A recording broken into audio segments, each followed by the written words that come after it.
This is how I replace the lower transmission bushing linkage in my 123. There is an upper linkage which you access in the center console, but it's the lower one which normally fails, and with time results in this sloppy shifter which doesn't find the gears correctly.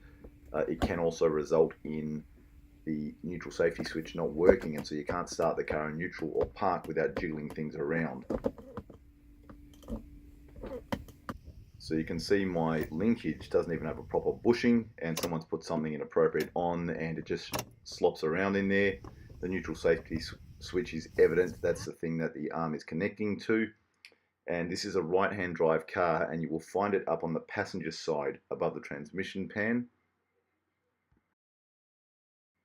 So you can get aftermarket bushings, but they only cost a few bucks for a genuine one. Admittedly, I did just go down the road and get an aftermarket, although I've got some new ones on order. I bought the tool off eBay for about $30 because we've got a few older cars and I'm sure I'll use it down the track. So I thought it was worth just having that rather than wasting 2 hours trying to force this thing on. Please forgive the poor video quality, but I'm lying under the car on ramps until one day I get a hoist. So it all starts with the removal of the circlip.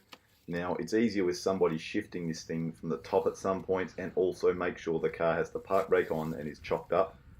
So the circlip comes off. At various stages it can help to angulate that arm now, depending on which angle you need to get in there.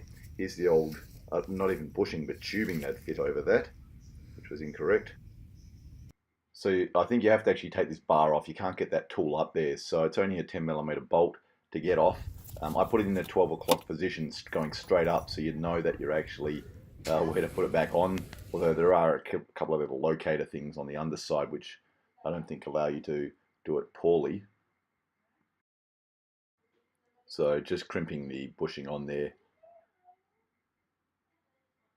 Still needs a pretty good bit of force to get that on.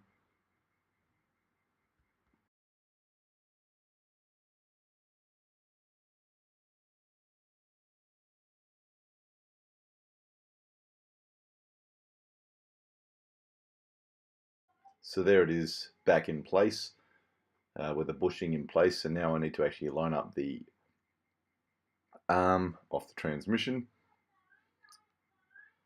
And there we go, it's going back in. This engine is actually out of a 126, I believe. It's actually an M110989, and I'm not sure if the correct transmission should line up a little bit better than that, but I've put the clip back on, which is actually a bit of a pain in the bum itself.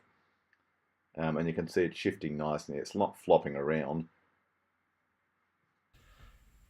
And here we are now. It succinctly goes into its spots. It also wants to go into those spots. So if you park to reverse, for example, you pull it down, it just flicks into reverse. It seems like it wants to be there.